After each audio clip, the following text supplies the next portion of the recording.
Assalamualaikum warahmatullahi wabarakatuh. Kumaha dararamang dulur-dulur sadayana, apa kabar semuanya? Kembali lagi di Bewaraga tentunya. Kita bakal kasih informasi-informasi seputaran olahraga loh. Dan sekarang kita balik lagi bakal kasih informasi tentang sepak bola. Apakah itu? Ini dia lur. Cus.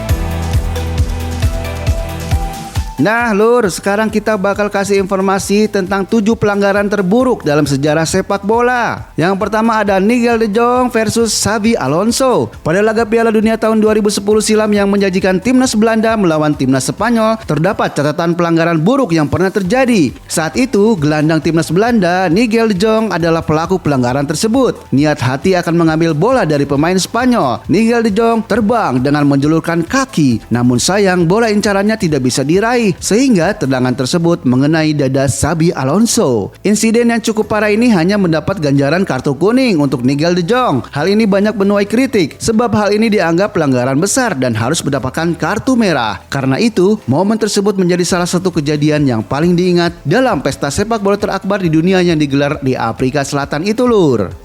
Yang kedua lur, ada Harold Schumacher dan Patrick Battiston. Bagi sebagian orang Prancis, ada orang Jerman yang menurut mereka lebih pantas untuk dibenci dibanding Adolf Hitler. Dia adalah Harald Toni Schumacher, kiper Jerman era 1980-an dulu. Saat itu Prancis bertemu Jerman Barat dalam Liga Semifinal Piala Dunia 1982. Battiston masuk pada menit ke-50. 7 menit kemudian, dia berupaya untuk menggapai umpan jauh Platini yang diarahkan ke area kosong di pertahanan Jerman Barat. Ketika dirinya sudah berhasil menggapai bola dengan kakinya, Schumacher yang berlari dari arah berlawanan menubruknya tanpa ampun. Ketika Battiston berupaya untuk menghindari tabrakan dan mengurangi kecepatan, Schumacher justru mempercepat laju tubuhnya untuk melukai Battiston. Karena hal itu, 3 giginya patah, tulang rusuknya remuk, dan tulang belakangnya rusak seketika. Menariknya nih, wasit asal Belanda Charles Carver justru memberi tendangan bebas untuk timnas Jerman setelah pelanggaran tersebut lur.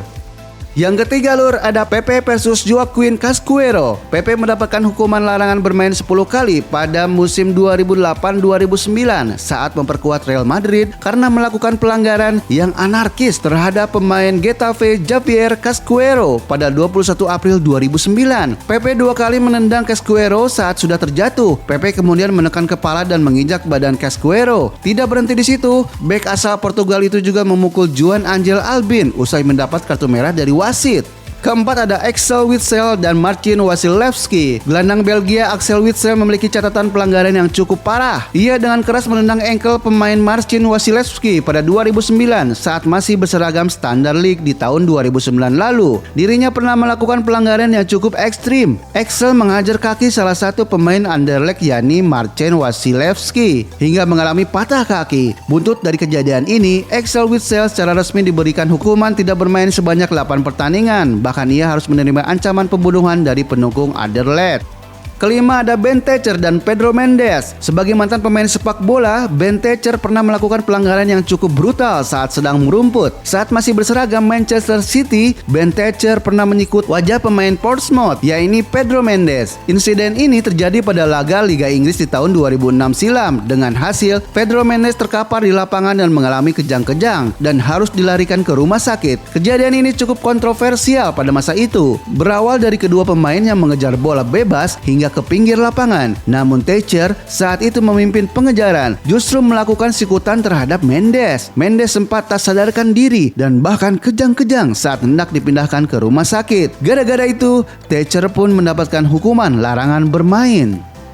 Keenam ada Roy Keane dan Alf-Inge Haaland. Pada tanggal 21 April 2001, Manchester United bersiap melawan Manchester City di Stadion Old Trafford. Laga ini akan selalu dikenang pendukung United karena insiden yang terjadi pada menit ke-85.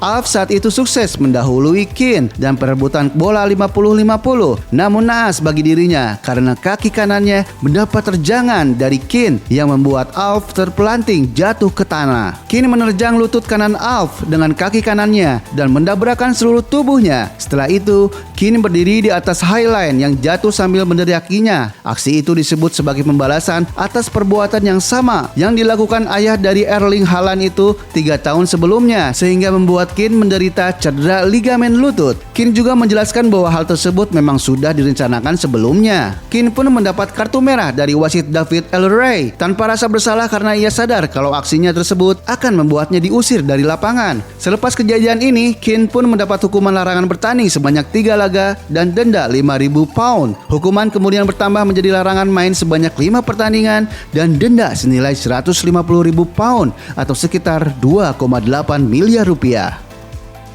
Yang terakhir lur, ada Kevin Muscat dan Adrian Zahra. Kevin Muscat memang terkenal sebagai pesepak bola yang sering bermain kotor sewaktu bermain di tanah Britania Raya bersama Wolverhampton Wanderers, Rangers, dan Millwall. Namun pelanggaran terparahnya terjadi ketika dia pulang kampung ke Liga Australia untuk berseragam Melbourne Victory. Dalam derby Melbourne yang dihelat pada Januari 2011 lalu, Muscat menghajar striker Melbourne Heart, Adrian Zahra, dengan tackle kerasnya. Lalu Zahra langsung jungkir balik dan mendarat dengan kepalanya terlebih dahulu. Wasit pun langsung memberikan kartu merah pada Muscat. Kemudian dia dilarang tampil dalam 8 pertandingan. Padahal laga itu merupakan pertandingan pertamanya setelah sebelumnya juga mendapatkan kartu merah. Akibat pelanggarannya itu, Zahra absen hingga akhir musim karena cedera pada lututnya. Untungnya, dia masih bisa melanjutkan karirnya di musim selanjutnya.